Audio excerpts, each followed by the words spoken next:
Hello दोस्तों, कैसे हैं आप सभी। मैं हूं डॉक्टर आसिफ और आप अपने channel pharm ED by doctor Asif where pharmacy made easy. जी हाँ, बिल्कुल, यहाँ हम फार्मेसी एकदम आसान बना के पढ़ते हैं। आप उस चैनल पर हैं जहां आपको फार्मा रिगार्डिंग सारे अपडेट्स टाइम टू टाइम मिलते हैं। तो जैसे कि पहले लेक्चर में हमने एचएपी के फर्स्ट चैप्टर के बारे में बात की थी और नहीं होगी तो उस चैप्टर को आप एक बार जाके जरूर देखेंगे। उसमें हमने पहले चैप्टर में ह्यूमन एनाटॉमी और फिजियोलॉजी के स्कोप के बारे में, उसके डेफिनेशंस के बारे में और उससे रिलेटेड कुछ टर्मिनोलॉजीज जो हैं उसमें हमने डिस्कस कर लिया था। आज हम लेकर आए हैं एचएपी के सेकंड चैप्टर को, जिसमें हम आज पढ़ेंगे सेल्स के बारे में। तो देखते हैं आपके सिलेबस में क्या है। स्ट्रक्चर ऑफ सेल, इसके कंपोनेंट्स एंड इट्स फंक्शन। तो आज देरी न करते हुए चलिए शुरू करते हैं एचएपी के सेकंड चैप्टर को। हाँ, तो सबसे पहले हम जानेंगे सेल।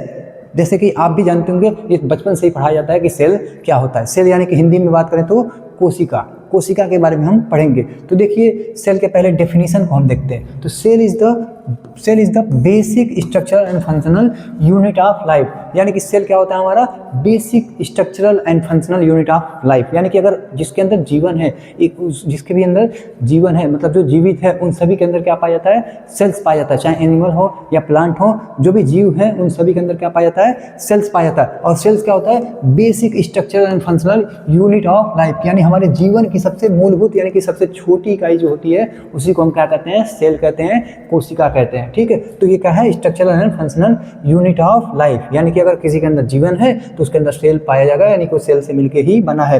कह सकते हैं this is the smallest unit of life. This is the smallest unit, मतलब सबसे छोटी इकाई अगर कोई है हमारे जीवन में, मतलब हमारे जीवन की, तो क्या है, कोशिका है। क्या है, कोशिका। यानी कि this is the smallest unit of life. Human body consist of about 10 trillion, यानी 10 पे पावर 14 गुना सेल्स हमारे ह्यूमन शरीर के अंदर पाई जाती हैं। ठीक है, ये बात कर लेते हैं। The study of cell is called cytology. हमने डेफिनेशन में जब आपको एचएपी की डेफिनेशन दी थी तो उसमें एग्जाम्पल में शब्द आया था कि साइटोलॉजी, किसमें, एनाटॉमी में। साइटोलॉजी यानी कि स्टडी ऑफ सेल को क्या कहते हैं हम, साइटोलॉजी। ये सेल के स्टडी को क्या कहता है, साइटोलॉजी। तो ये था सेल का डेफिनेशन जिसमें हमने कवर किया। अब बात करते हैं हिस्ट्री। सेल की हिस्ट्री क्या है। तो देखिए, सेल की खोज किसने की थी, ये आता है बहुत ही इंपॉर्टेंट क्वेश्चन कि तो रॉबर्ट हुक डिस्कवर्ड सेल इन 1665 कि 1665 में रॉबर्ट हुक के द्वारा कोशिका की खोज की गई थी। तो सबसे पहले कब किसने डिस्कवर किया था, रॉबर्ट हुक ने। ये इंपॉर्टेंट क्वेश्चन बनता है, कब किया था, 1665 में। ठीक है, अगला बात कर लेते हैं। इन 1838 एंड 1839 यानी 1838 या 1839 के बीच में स्वीडन एंड स्वान ने प्रपोज किया था सेल पे थ्योरी। यानी कि इस पे सबसे पहले रॉबर्ट हुक ने तो खोज की थी, लेकिन इस पे सबसे पहले थ्योरी किसने दी थी, तो लगभग 1839 और 38 के आसपास स्वीडन एंड स्वान नाम के दो साइंटिस्ट हुआ करते थे। उन्होंने क्या की थी, सेल के ऊपर थ्योरी दी थी और उस थ्योरी में क्या कहा था कि living things are made up of cell. की जितने भी लिविंग थिंग्स हैं, जितने लोग भी, जहाँ भी जीवन है, तो जो जीवन है जिसके अंदर जीवित है वो उसको किससे बनकर बना है, सेल से मिलकर बना हुआ है। उसके बाद एक और साइंटिस्ट आए, कौन, रॉडोल्फ विर्चो। कब कहा कि सेल जो है हमारी क्या होती है, basic structure unit of life होती है। तो ये जो कहे थे स्वीडन एंड स्वान ने कि क्या कहता है कि जितने भी लिविंग थिंग्स हैं वो किससे मिलकर बने हैं, सेल से। और रॉडोल्फ विर्चो ने क्या कहा कि cells are arise from pre existing cell, की जितने भी नए सेल है ना वो भी किससे बनते हैं, पुराने जो भी सेल थे उसी से। यानी कि बात को बस घुमा फिरा के ही बोला गया है कि ये इन्होंने बोला था कि जिसके अंदर जीवन है वो किससे बना है, सेल से। इन्होंने कहा कि वो जो सेल बना है ना, जो पहले जो बताया जा रहा है कि जो सेल बना है वो भी पहले से उपस्थित सेलों से ही मिल के बने हैं। तो बात वही होगी कि cell is made up of cell, या उससे अराइज किया है। जो सेल नए बन रहे हैं वो भी पिछले किसी न किसी सेल से ही मिलकर बनते हैं, अर्थात ये गुणनखंड भी चलते रहते हैं। तो इसमें हमको मोस्ट इंपॉर्टेंट क्या ये समझ में आई कि रॉबर्ट हुक के द्वारा खोज की गई थी 1665 में सेल की, और 1839 और 38 के आसपास स्वीडन एंड स्वान ने देखा था, सेल के बारे में पढ़ाई किया और एक थ्योरी दी जिसमें कहा कि all living things are made up of cell. और उसके बाद से रुडोल्फ विर्चो ने 1855 में क्या कहा कि cell arise from pre existing cell, यानी पहले से जो सेल्स हैं उन्हीं से नई कोशिकाएं की उत्पत्ति होती है। तो ये था हमारा हिस्ट्री। अब बात कर लेते हैं जो कोशिका होती है ना वो कितने प्रकार की होती है। तो ये भी आप बचपन से ही पढ़ते हैं। इस चैप्टर को हम इसलिए फास्ट कर रहे हैं क्योंकि बस रिवीजन के लिए है, इसको आप पहले से सब जानते हैं। तो there are two types of cell, there are two types of cell, एक होता है क्या प्रोकैरियोटिक सेल, एक होता है कौन सा यूकैरियोटिक सेल। आइए देखते हैं कौन सा होता है प्रोकैरियोटिक और कौन सा होता है यूकैरियोटिक सेल।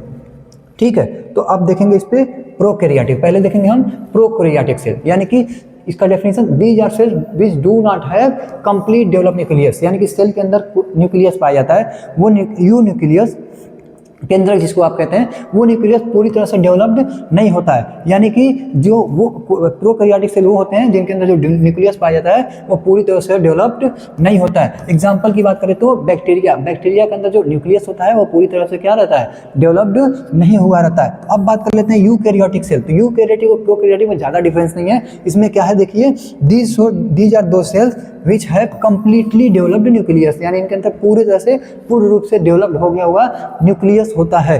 ठीक है, तो जिनके अंदर पूरी तरह से डेवलप्ड न्यूक्लियस है वो कौन से हो जाएंगे यूकैरियोटिक, और जिसके अंदर नहीं डेवलप्ड है पूरी तरह से वो कौन से हो जाएंगे प्रोकैरियोटिक। एग्जाम्पल की बात कर लें तो ह्यूमन सेल्स और एनिमल सेल्स, ये सारे एग्जाम्पल हो जाएंगे आपके यूकैरियोटिक के, और बैक्टीरिया हमने बताया प्रोकैरियोटिक के। इनके अंदर फुल्ली डेवलप्ड और हाईली डेवलप्ड न्यूक्लियस पाए जाते हैं। अब थोड़ा सा और देखते हैं function of the cell. Function of the cell, जो कोशिका है ना बच्चों, जो कोशिका हमारे शरीर के अंदर जो कोशिका पाई जा रही है उनका काम क्या है, क्यों है वो कोशिकाएं, क्यों बनाई गई है कोशिकाएं हमारे शरीर के अंदर, तो उनके मुख्य कार्य क्या क्या है यही पूछ रहा है। तो देखिए पहला कहते हैं it is responsible for the movement of substance across the cell membrane, यानी सेल के अंदर क्या पाई जाती है सेल मेम्ब्रेन पाई जाती है, और उन सेल मेम्ब्रेन के बाहरी वातावरण और अंदर वातावरण में क्या क्या मूव कर सकता है, क्या सेल के अंदर जा सकता है, क्या सेल के बाहर क्या जा सकता है, ये फंक्शन हो जाते हैं हमारे सेल्स के।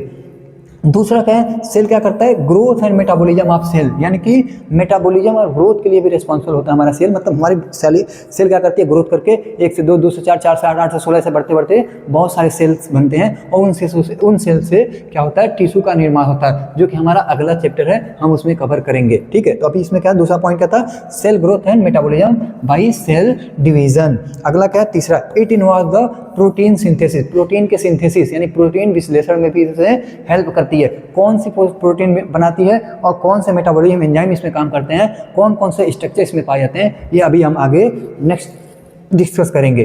ठीक है, अब स्टार्ट करते हैं जो हाथ से आपका सिलेबस है। आपके सिलेबस में क्या पूछा है,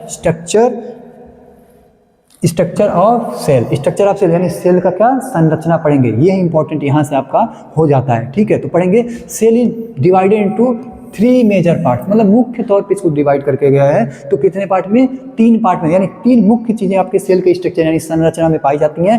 पहला कह दे तो क्या सेल मेम्ब्रेन, इसी का जो दूसरा नाम है वो क्या है प्लाज्मा मेम्ब्रेन, यानी कि प्लाज्मा मेम्ब्रेन सेल मेम्ब्रेन एक ही चीज है, तो ये भी क्या है मुख्य 3 मेजर पार्ट्स होते हैं किसके सेल के। तो पहला हो गया उसमें सेल मेम्ब्रेन, दूसरा क्या है साइटोप्लाज्म, क्या होता है साइटोप्लाज्म, और तीसरा है न्यूक्लियस, यानी कि इतना ही नहीं पाई जाती है बहुत पाई जाती है, लेकिन मुख्य तौर पर अगर हम इसके स्ट्रक्चर की बात करें तो 3 क्या है इसमें मेजर क्या कहते हैं 3 जो है मेजर पार्ट्स पाए जाते हैं। कौन कौन से, सेल मेम्ब्रेन यानी कि प्लाज्मा मेम्ब्रेन, यानी हिंदी में बात करें तो कोशिका भित्ति इसको कहते हैं, दूसरा क्या है साइटोप्लाज्म कोशिका द्रव्य, और न्यूक्लियस यानी कि केंद्रक, यानी कि 3 चीजें जो हैं मेजर होती है जो हमारी सेल्स के अंदर पाई जाती हैं। तो ये था आपके स्ट्रक्चर के मुख्य चीजें, हमको क्या एक एक करके सभी को पढ़ना है। ठीक है, तो पहले यहाँ पे हम बात करें सेल मेम्ब्रेन के, सेल के मेम्ब्रेन की। तो देखिए एक हम यहाँ पे आपको स्ट्रक्चर बना रहे हैं, ये है आपका मान लीजिए सेल, ये है आपका सेल, बीच में पाया जाता है क्या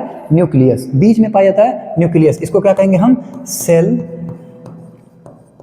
मेम्ब्रेन, सेल मेम्ब्रेन। ये जो सबसे कोशिका की जो सबसे बाहरी भित्ति होती है ना, मतलब जो सबसे बाहर का जो मेम्ब्रेन होता है इसको क्या कहते हैं कोशिका भित्ति यानी कि सेल मेम्ब्रेन, और बीच में जो एक पार्ट पाया जाता है ये देखने में छोटा होता है लेकिन ये बहुत ही बड़ा होता है, इसको क्या कहते हैं न्यूक्लियस, क्या कहते हैं न्यूक्लियस। अभी हमने पीछे बात की कि 3 मुख्य चीजें होती हैं, एक होता है क्या सेल मेम्ब्रेन, दूसरा होता है क्या न्यूक्लियस, और ये जो स्पेस जो बीच का बच जा रहा है ना बाबू, ये जो स्पेस बीच का बच जा रहा है किसके किसके बीच में, न्यूक्लियस और सेल मेम्ब्रेन के बीच में, उसको इस पूरे एरिया को अगर बात करें तो इसी को क्या कहते हैं साइटोप्लाज्म, क्या कहते हैं साइटोप्लाज्म। तो ये हमारे क्या हो गए मुख्य 3 पार्ट हो गए जो हमने सेल के स्ट्रक्चर में बात की थी। कौन कौन सी? बाहरी कौन सा हो गया? Cell membrane. दूसरा क्या हो गया? साइटोप्लाज्म में बीच का स्पेस। और तीसरा हो गया न्यूक्लियस। यही जो तीन मेरे पार्ट थे जो मुख्य भाग थे हमारे सेल के। पहला सेल मेम्ब्रेन, दूसरा साइटोप्लाज्म और तीसरा न्यूक्लियस, जो हमने अभी पिछले स्लाइड पे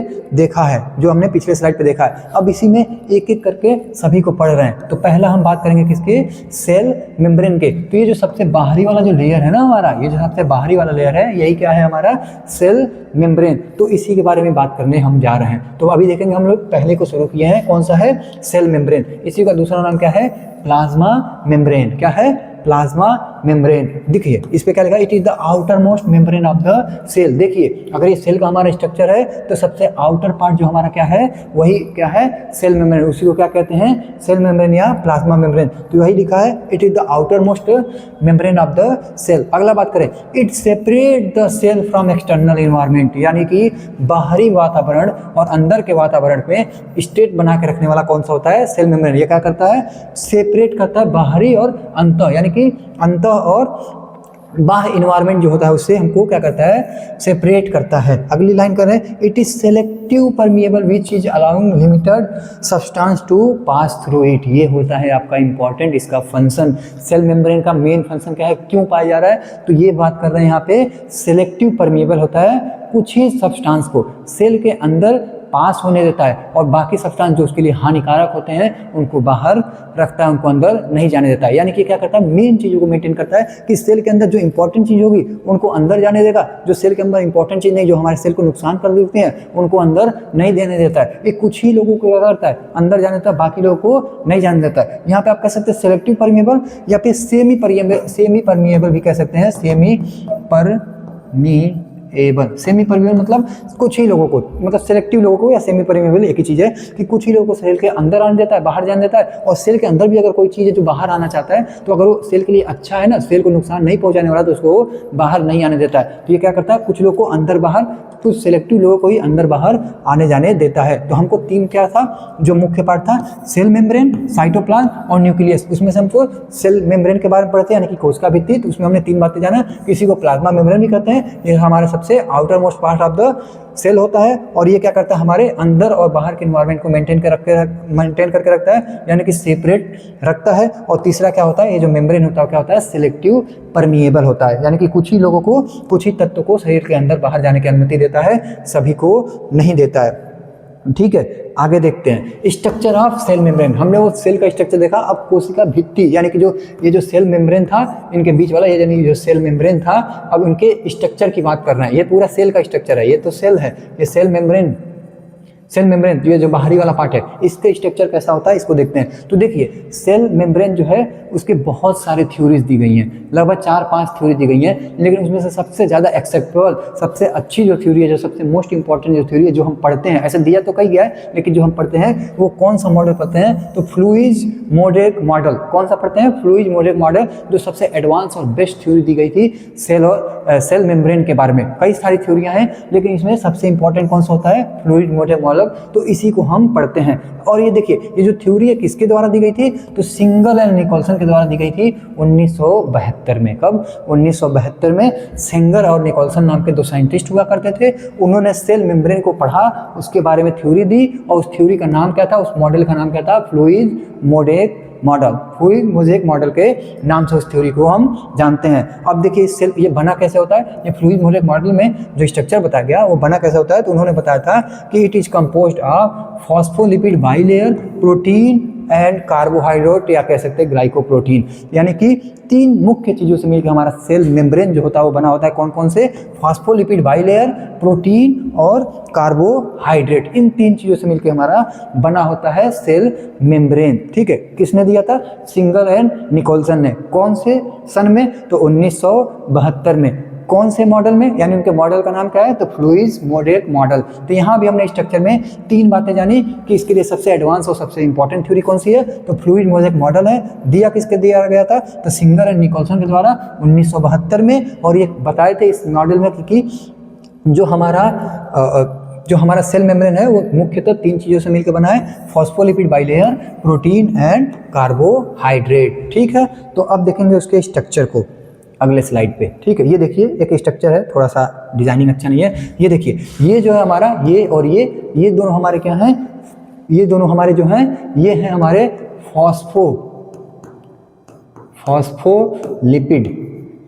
अब एक लेयर ऊपर है एक लेयर नीचे है, इसलिए इसको कहते हैं फॉस्फोलिपिड बाई लेयर, यानी इसमें 2 लेयर पाया जाता है, फॉस्फोलिपिड के 2 लेयर पाया जाता है। और इन्हीं के बीच बीच में कहीं नीचे कहीं ऊपर कहीं इसके बीच बीच में कहीं एक तो ऐसे भी होता है कि ऐसे ऐसे करके इतने बड़े बड़े क्या प्रोटीन्स पाए जाते हैं। प्रोटीन्स क्या होते हैं, इसके बीच बीच में क्या रहते हैं, धंसे हुए होते हैं। उन्होंने अपने मॉडल में बात बताई थी कि जो प्रोटीन है वो एकदम स्टार्टिंग में भी पाए जा सकते हैं, ऊपर भी पाए जा सकते हैं, और ऐसे ऊपर से नीचे के दोनों लेयर के बीच में कहीं कहीं धंसे हुए पाए जाते हैं। तो इनको क्या कहते हैं, प्रोटीन्स। क्या कहते हैं, प्रोटीन्स। ये हो गए फॉस्फोलिपिड बाइलेयर, ये है प्रोटीन्स। अब देखिए इसी प्रोटीन से जुड़े कोलेस्ट्रॉल भी एक प्रकार का लिपिड, ये बात फॉस्फोलिपिड में ही आ जाएगा। इसी से जुड़े हुए कुछ ये बाहर का एक्स्ट्रा सेलुलर स्पेस है ये वाला, ठीक है। इसी से जुड़े हुए क्या ग्लाइकोप्रोटीन पाए जाते हैं, इसको आप कार्बोहाइड्रेट भी कह सकते हैं। तो इन्हीं के बीच में धसे कुछ पाए जाते हैं। यानी कि मुख्य अगर बात कर लें हम कि मुख्य हमारे सेल मेम्ब्रेन का पार्ट में कौन सा होता है, तो क्या होता है, हमारे सबसे मुख्य होता है लिपिड के बाइलेयर, यानी फॉस्फोलिपिड के बाइलेयर। उन्हीं फॉस्फोलिपिड के बीच में कहीं ऐसे प्रोटीन्स जो होते हैं धंसे रहते हैं, और उन्हीं के ऊपर क्या पाया जाता है, एक कार्बोहाइड्रेट की चेन पाई जाती है, जिसको आप क्या कहते हैं, कार्बोहाइड्रेट चेन भी कह सकते हैं, ग्लाइकोप्रोटीन भी कह सकते हैं। तो ये एक इंपॉर्टेंट आपका क्या है, डायग्राम है सेल मेम्ब्रेन का। अब देखेंगे फंक्शन ऑफ सेल मेम्ब्रेन, वो था सेल का फंक्शन, ये सेल मेम्ब्रेन का फंक्शन के बारे में डिस्कस कर रहे हैं। तो इट प्रोवाइड प्रोटेक्शन, क्या करता है, प्रोटेक्शन। किस चीज़ से भाई, तो एक्सटर्नल इन्वायरमेंट, यानी कि हमारे बाहरी चीज़ हमारे सेल को अटैक ना कर पाए, सेल के अंदर घुस ना पाए, उस चीज़ से क्या करता है, हमको प्रोटेक्शन देता है। कौन, सेल मेम्ब्रेन। यानी कि सेल मेम्ब्रेन सेमी परमिएबल है, जो इसके लिए अच्छे हैं उनको अंदर तो जाने देगा, जैसे वाटर हो गया, कोई आप दवा खा रहे हैं उनको तो आने देगा, जो इसके लिए हानिकारक है अगर उसको पहचान लिया तो सेल के अंदर नहीं जाने देगा। जैसे बैक्टीरिया, फंजाई, वायरस हैं तो उनको पहले लड़ता है, कोशिश करता था कि हमारे सेल के अंदर न घुस पाए, क्योंकि हमारे लिए क्या है, हानिकारक है। तो कुछ ही लोगों को क्या, कुछ ही मॉलिक्यूल्स, कुछ ही लोगों को किसी चीज़ों को क्या करता है, अंदर आने देता है, बाकी को रोक देता है। और अगर सेल के अंदर भी कोई चीज़ है ना, सेल के अंदर, उनसे भी प्रोटेक्शन करता है कि वो भी अगर अच्छा है तो हमारे सेल के बाहर ना मूव कर पाए, तो उसके बारे में क्या करता है, एक्सटर्नल इन्वायरमेंट यानी बाहरी चीज़ों से हमें क्या करता है, प्रोटेक्शन देता है। दूसरा क्या करता है, it give shape to the cell. Suppose करिए हमारा न्यूक्लियस था, ये हमारा सेल मेम्ब्रेन था, इसके बीच में था, तो एक प्रॉपर इसको शेप देने का कोशिश कर रहा है। वरना अगर ये मान लीजिए सेल मेम्ब्रेन नहीं रहता तो इसके अंदर की सामान क्या करती, लीक करके बाहर चली जाती, या कोई ना कोई चीज़ इसके अंदर भी जो भी चाहता है वो घुस जाता। तो ये क्या करता है, इसको प्रोटेक्शन देता है, ठीक है, और इसको एक प्रॉपर शेप देने का काम करता है। It's regulate the flow of material into the out of the cell, यानी कि यही वाली बात बता रहा है कि हमारा न्यूक्लियस, ये हमारा प्रोटीन है, तो इसमें से कोई अगर ऑर्गेनेल्स बाहर निकलना चाहता है तो उसको जल्दी निकलने नहीं देता है, और अगर अंदर आना चाहता है तो उस पर भी क्या करता है, कंट्रोल रखता है। तो फ्लो ऑफ मटेरियल को भी ये क्या करता है, कंट्रोल करता है। तो ये हमारे 3 बेसिक फंक्शन थे, क्या, प्रोटेक्शन और शेप इन्वॉल्व करता है, और मटेरियल को क्या, फ्लो को भी मेंटेन करता है। हमने पढ़ लिया क्या, सेल मेम्ब्रेन। तो इसमें हमने क्या क्या जाना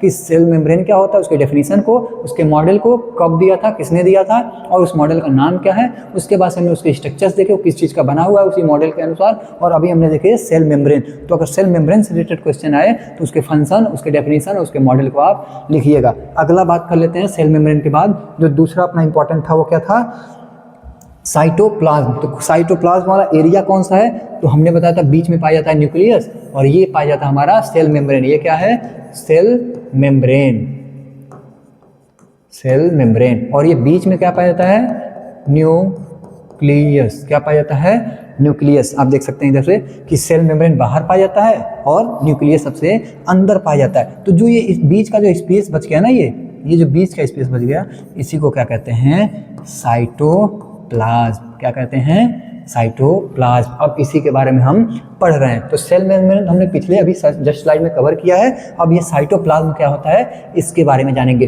तो देखिए क्या लिखा है, cytoplasm is the jelly like fluid. क्या होता है, जेली लाइक फ्लूइड, यानी कि इसके बीच में ऐसे ऐसे ऐसे ऐसे जेलनुमा संरचना, मतलब इस संरचना के बीच में जेलनुमा क्या फ्लूइड पाया जाता है, तरल पदार्थ पाया जाता है सेल मेम्ब्रेन और न्यूक्लियस के बीच में। क्या पाया जाता है, जेली लाइक फ्लूइड, यानी कि जेली की तरह से तरल पदार्थ पाए जाते हैं। It is the total area between the cell membrane and nuclear membrane, यानी कि न्यूक्लियस मेम्ब्रेन और सेल मेम्ब्रेन के जो बीच का जो स्पेस है ये टोटल एरिया क्या कहलाता है, साइटोप्लाज्म। अब ये जो टोटल एरिया जो है ना आपका कौन कौन सा, साइटोप्लाज्म और न्यूक्लियस के बीच का जो एरिया है उसके अंदर दो चीजें पाई जाती हैं, एक होता है साइटोसॉल और दूसरा होता है ऑर्गेनेल्स, यानी कि सेल ऑर्गेनेल या आप साइटोप्लाज्मिक ऑर्गेनेल भी कह सकते हैं। तो ये जो फ्लूइड लाइक स्ट्रक्चर आप देख रहे हैं ना, इसके अंदर जो तरल पदार्थ जो जेली लाइक भरा हुआ है उसी को क्या कहते हैं हम, साइटोसॉल। इसके बीच में जो स्पेस भरा हुआ है उसको क्या कहते हैं, साइटोसॉल। देखिए, it is the fluid present inside the cell, यानी कि सेल के अंदर जो भी फ्लूइड या तरल पदार्थ जो पाए जाते हैं उसी को क्या कहते हैं,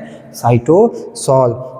दूसरा क्या पाया जाता है इसके अंदर इसी स्पेस के बीच में, तो क्या पाया जाता है, साइटोप्लाज्मिक ऑर्गेनेल्स। क्या पाया जाता है, साइटोप्लाज्मिक ऑर्गेनेल्स। दीज आर, लिखा है, there are organelles present in the cytoplasm and perform the specific function, यानी कि इन जो जेली लाइक जो स्ट्रक्चर है ना, जिसको हम साइटोप्लाज्म के भाग को साइटोसॉल कह रहे थे, इन्हीं जेली लाइक स्ट्रक्चर के बीच में कुछ ना कुछ ऐसे करके ऐसे कुछ पाए जाते हैं, उनको क्या कहते हैं, सेल ऑर्गेनेल कहते हैं। और जितने भी इसके अंदर सेल ऑर्गेनेल पाए जाते हैं सबका एक विशिष्ट क्या होता है, फंक्शन होता है, कार्य होता है, ठीक है। तो इनको क्या कहेंगे, साइटोप्लाज्मिक ऑर्गेनेल या फिर सेल ऑर्गेनेल। कब कहाँ पाए जाते हैं, अगर पूछे सेल ऑर्गेनेल कहाँ पाए जाते हैं, तो साइटोप्लाज्मिक एरिया में, साइटोसॉल के बीच बीच में कहीं ऐसे धसे हुए होते हैं। तो ये हो गया हमारा साइटोप्लाज्म का डेफिनेशन। अब देखिए, जो हमने सेल ऑर्गेनेल बताया था, ये देखिए, ये हमारा है क्या, सेल मेम्ब्रेन। क्या है, सेल मेम्ब्रेन, ठीक है। और ये देखिए, आप जेली लाइक स्ट्रक्चर देख रहे होंगे, ये जो आसमानी कलर का जो दिख रहा होगा, ये इसी को क्या कह रहे हैं हम, साइटोसॉल। ये किसका भाग है, ये किसका भाग है, हाँ, तो ये जो पाया जा रहा है इसको क्या कह रहे हैं हम, साइटोसॉल। और इसी के बीच में जो जेली लाइक आप स्ट्रक्चर देख रहे हैं ना, ये क्या होता है, जेली लाइक फ्लूइड होता है, जो जेली लाइक फ्लूइड होता है, इसी को कहते हैं साइटोसॉल। और इन्हीं के बीच बीच में कहीं आप ये देख रहे हैं डिफरेंट टाइप के, क्या, ये सारे ऑर्गेनेल्स इसके बीच बीच में घुसे हैं। तो इन सभी को हम क्या कह देते हैं, इन सभी को हम कह देते हैं साइटोप्लाज्मिक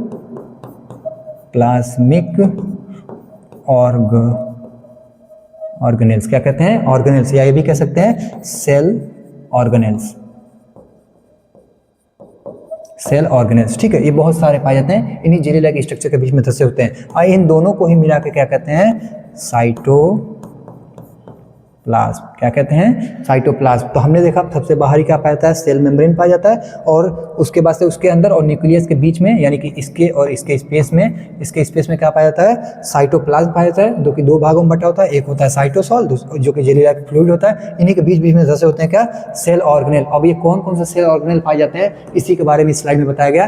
देखिए, endoplasmic reticulum, ribosome, Golgi body, mitochondria, centrosome, lysosome, cytosol, ये अभी हमने बताया साइटोसॉल, पैराक्सिकोम और वॉक्यूल्स, ये सारे सेल ऑर्गेनेल्स हैं, डिफरेंट सेल ऑर्गेनेल है। सबका बताया है कि स्पेसिफिक फंक्शन होता है। उन सभी को हमको धीरे धीरे करके एक एक करके हमें पढ़ना है।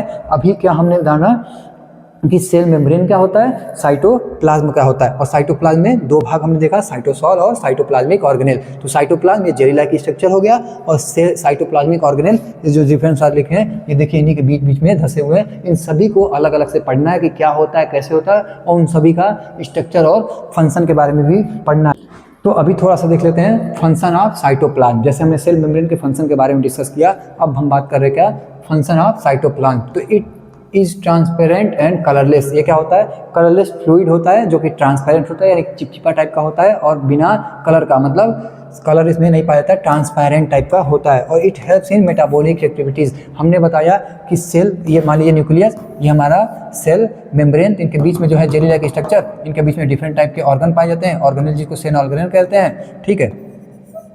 इससे रिलेटेड बहुत सारे पाए जाते हैं। तो इनको क्या करें, ये जो फ्लूइड है वो क्या होता है, ट्रांसपेरेंट होता है और कलरलेस होता है। और ये क्या करते हैं, इसके अंदर जो भी सेल्स के ऑर्गेनेल्स पाए जाते हैं, उन सभी ऑर्गेनेल्स का अलग अलग काम होता है। कोई प्रोटीन की सिंथेसिस करता है, कोई पावर हाउस को जनरेट करता है, कोई क्या करता है, इलेक्ट्रिकल देता है, कोई एटीपी बनाता है, कोई क्या करता है, ट्रांसपोर्ट का काम करता है। सबका अलग अलग विशिष्ट काम होते हैं, जो भी हमने इसके पिछले स्लाइड में देखे थे। तो ये क्या है, जो डिफरेंट इसके ऑर्गेनेल्स पाए जा रहे हैं ना, सबका अपना विशिष्ट क्या है, काम है। तो उसके बारे में कह रहा है कि उसके एक फंक्शन को परफॉर्म करते हैं, ठीक है। तो ये हो गई, हमने पढ़ लिए फंक्शन के बारे में। तो आज हमने क्या देखा, साइटोप्लाज्मिक के बारे में, सेल मेम्ब्रेन के बारे में। इन सभी चीज़ों को हमने क्या कर लिया है, कवर कर लिया है। यहाँ आप देख रहे हैं जो जितने भी यहाँ आप देख रहे हैं जितने भी क्या ऑर्गेनेल्स हैं, इन सभी ऑर्गेनेल को हमें क्या करना है, पढ़ना है। इंपॉर्टेंट हमने जैसे सेल मेम्ब्रेन और साइटोप्लाज्म पढ़ लिया, एंडोप्लाज्मिक रेटिकुलम, लाइसोसोम, माइटोकॉन्ड्रिया नहीं राइबोसोम, गोल्गी बॉडी, माइटोकॉन्ड्रिया और लाइसोसोम, इन सभी चीज़ों के बारे में हम डिटेल में अगले स्लाइड में पढ़ेंगे। तो आज बस हमने जो भी जाना इतना ही है आज के लिए, और नेक्स्ट में जो भी नेक्स्ट हमारा लेक्चर होगा ह्यूमन एनाटॉमी और फिजियोलॉजी के सेकंड लेक्चर में, तो उनमें इन सभी के बारे में डिटेल में डिस्कस करेंगे। तो आपको आज के लेक्चर में क्या क्या समझ में आया उसको बताइएगा, कमेंट करिएगा, बताइएगा कि क्या आपको समझ में आया और क्या नहीं आया। अगर समझ में आया तो आप ज़रूर कमेंट में हार्ट भेजिएगा, और अगर कोई डाउट हो तो आप पूछ सकते हैं। डिप्लोमा में बहुत ही बेसिक से क्वेश्चंस आते हैं, तो हम लोग बहुत डीप में जाकर ना पढ़ेंगे, जितने आप एग्जाम में लिख पाएँ उतना हमने कवर करते हुए स्लाइड को बनाया है। उसको आप प्रॉपर तरीके से देखिएगा, पढ़ाई करिएगा, याद करिएगा, और कोई डाउट हो तो कमेंट सेक्शन में पूछिएगा। तो आज के लिए बस इतना ही। नेक्स्ट लेक्चर में हम दोबारा इन सभी रिलेटेड सेल ऑर्गेनेल को पढ़ेंगे। तब तक के लिए थैंक यू।